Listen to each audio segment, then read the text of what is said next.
Did you know, if you stack the tallest mountain for each of the 7 continents, the combined height would reach 43,322 metres. That's a vertical marathon.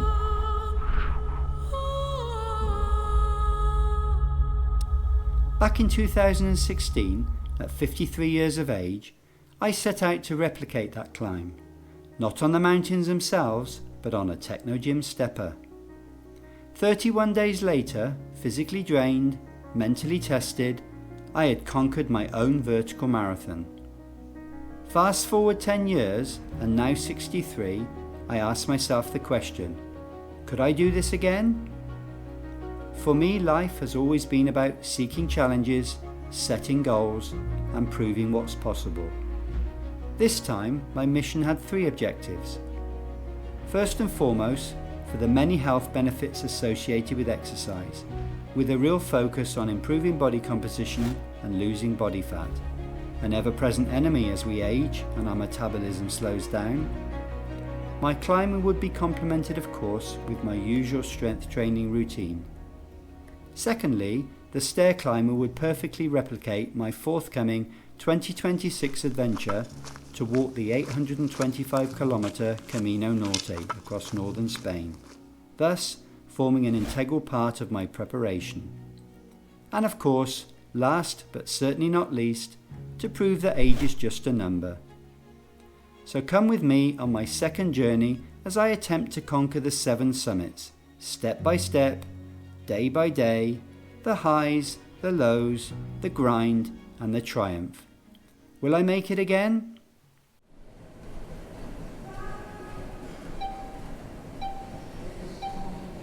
So here we are. Welcome to day 1 of the 7 Summits Vertical Marathon, where I'll be attempting to climb the highest mountain on each of the 7 continents, starting with Puncak Jaya, which is located in Oceania.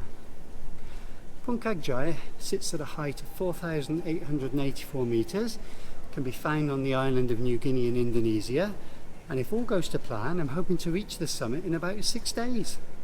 So enough talking, you better get on with it.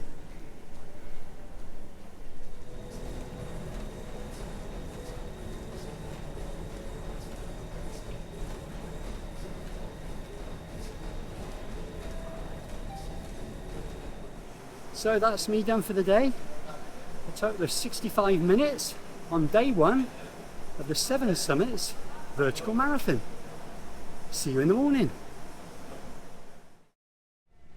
Meanwhile, back on Puncak Jaya, it's day 6 and I've got about 820 meters to go before I reach the summit.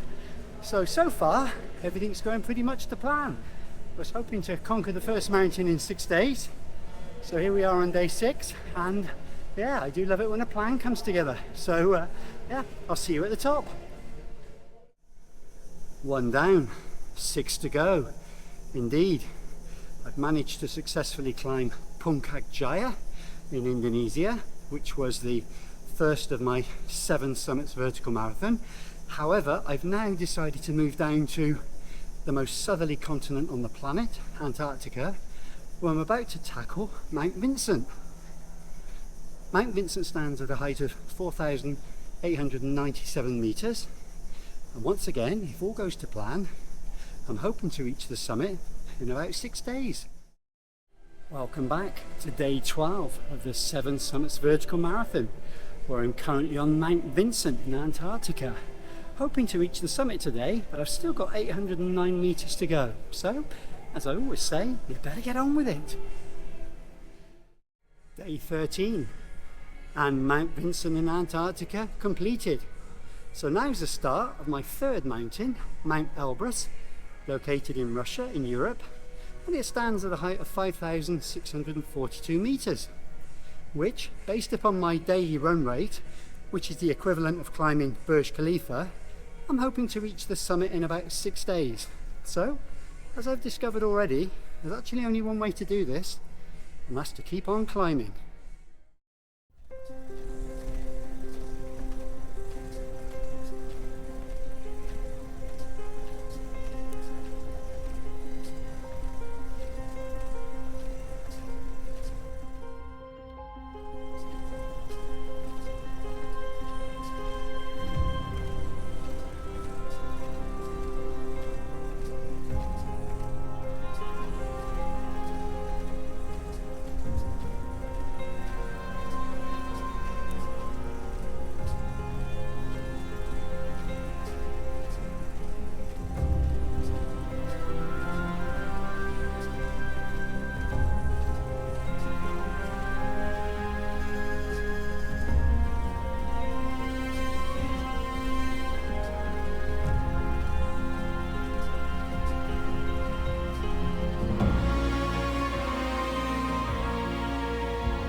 My assimilated climb of Mount Kilimanjaro brought back many incredible memories, as I recollected with fondness my own experience of climbing Kili for charity in 2010 and again in 2012, raising money for orphanages and schools in Tanzania.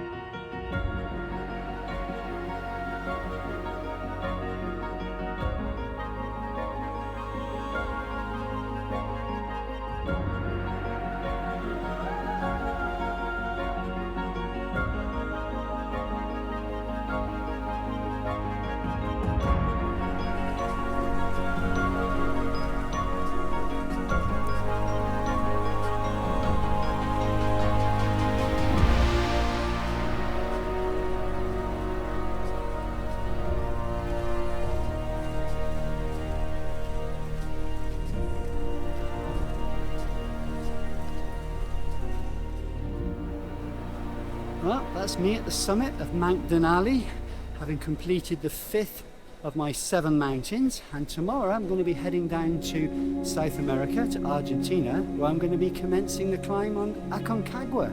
Aconcagua stands at a height of 6,962 meters, so I better get myself an early night. I'll see you all in the morning.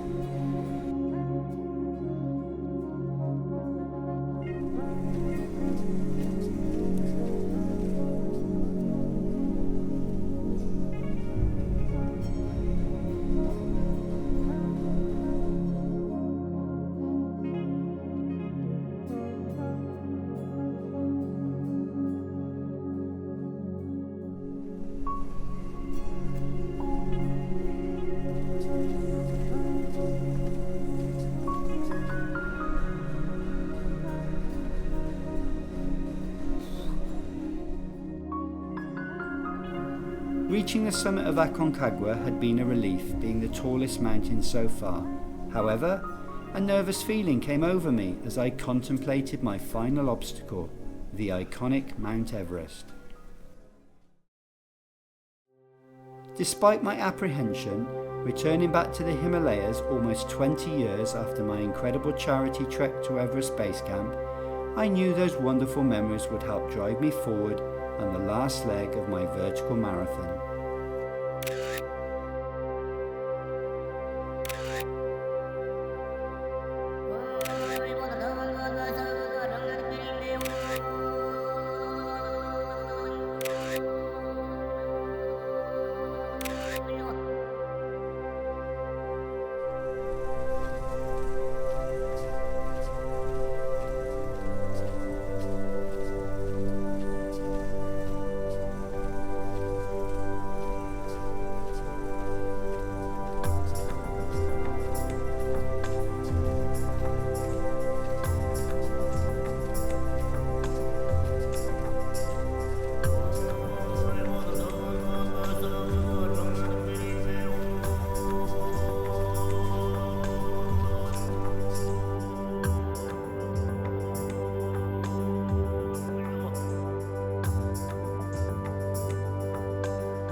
Upon completion of my epic challenge, I started to reflect on just how physically and mentally demanding it had been. However, I was more intrigued to find out whether there'd been any significant physiological changes along the way. Had climbing a vertical marathon proved to be an effective, efficient and sustainable way to stay in shape? It was now time to find out. The climb itself had been physically well within my capabilities, and as the climb progressed, I could feel I was getting fitter. My primary goal, aside from improving my cardiovascular fitness, was to improve my overall body composition. At the start of the challenge, I had taken my measurements using a body stat analyzer, and here's where I was both surprised and disappointed. Despite taking over 173,000 steps over 44 days, my 46 hours of stair climbing to a height of 43,322 metres had resulted in some very nominal physiological improvements. Finding the cardio sweet spot in terms of exercise intensity and duration is important, as is a consistent strength training program. However, it's the nutritional component that is key, and like so many, this is where I failed. Had I eaten clean? Yes. However, it was my portion size which would prove to be my Achilles heel. Unfortunately, the energy requirements of the climb left me feeling hungry, so overly large meal portions combined with frequent snacking had tripped me up. So is climbing a vertical marathon an effective and efficient way of getting into shape? I would say potentially, but with a huge caveat. You must get your nutrition and portion size right and maintain a calorific deficit by ensuring calories in does not exceed calories out.